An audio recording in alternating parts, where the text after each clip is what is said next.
Now, as I was saying earlier, today is National Guacamole Day. So I didn't want to do just a plain guacamole, so we're going to do what we call festive guacamole. And naturally, we want to start off with avocados.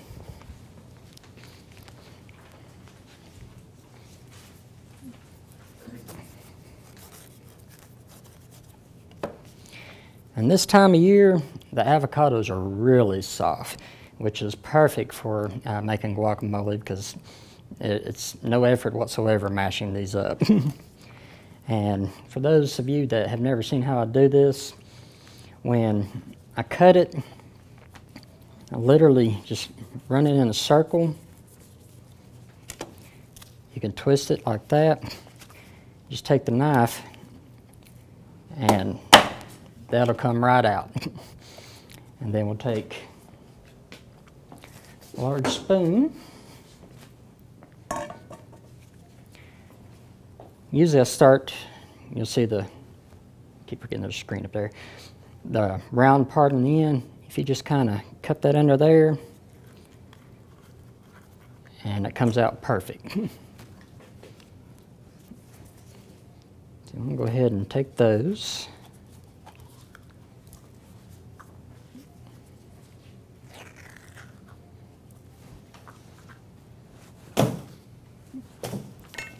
Okay. Like I said, these are really soft, so this recipe, it makes it 10 times easier. You can still use a hand mixer if you wanted to, depending on how smooth of a texture that you want. You know, typically for guacamole, it doesn't have to be, you know, absolutely smooth. You can have it just a little bit of chunkiness to it, and that actually adds to the texture as well as the flavor. Okay.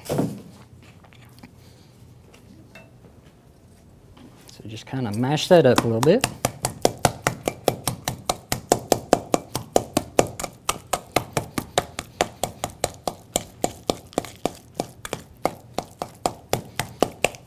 Okay. Now, I'll take some of the whipped cream cheese.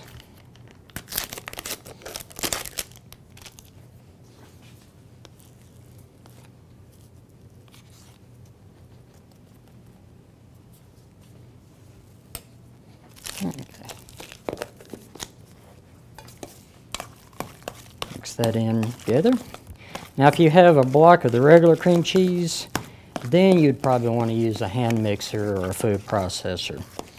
Because trying to do that by hand would probably be a little time consuming and it's an achy wrist too. Okay. Now, see, salt and pepper to taste. The salt we use is a seasoning salt for this. There's no real measurement. You can add as little or as much as you want to your preference. And the same thing about the pepper. Now I do use coarse black pepper in this instead of ground. Okay. And there really isn't a specific order in adding these as long as you get the guacamole and the cream cheese mixed up. The rest of it, just throw it in as you wish. Okay. Go ahead and throw in the sour cream there.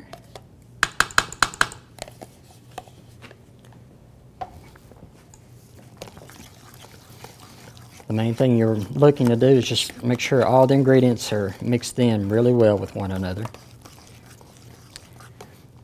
Now the jalapeno pepper sauce, they got 2 or 3 different varieties. This is kind of a new one. It's extra mild. It basically gets the flavor without the heat, but naturally if you prefer the heat, you can get the hot varieties. Okay.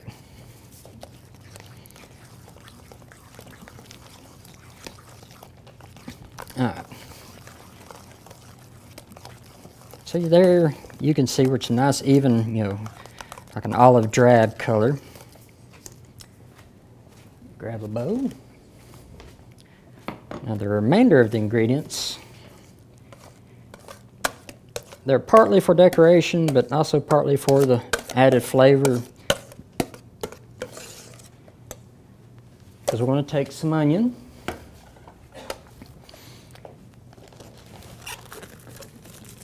I'm going to chop up just enough.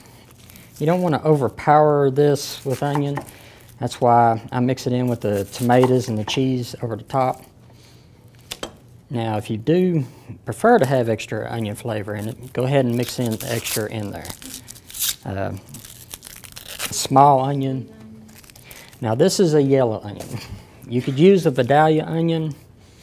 Now, a white onion is going to be a little bit stronger. I usually prefer for this recipe having the yellow.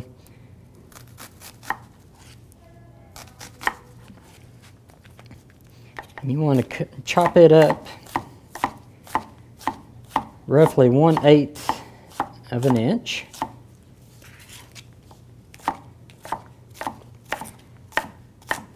And there again, it's to your preference, to your liking, of how much you want to it. I usually put just enough where it covers the top there. Okay. Same thing with the tomatoes, and the cheese, and the green bell peppers.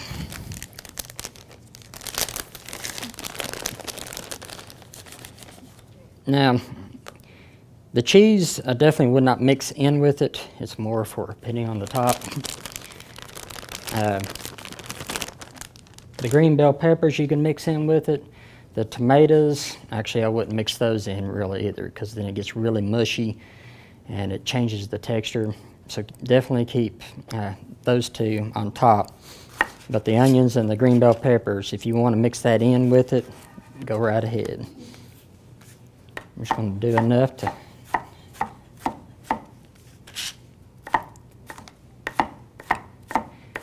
and once again, you know, keep mine basically a garnish, so keep it kind of small.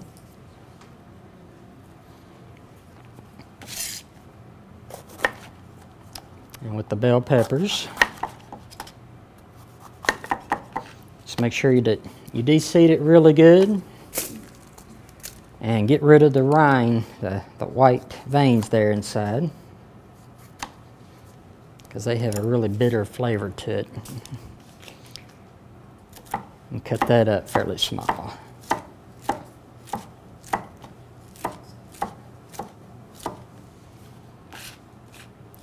Okay.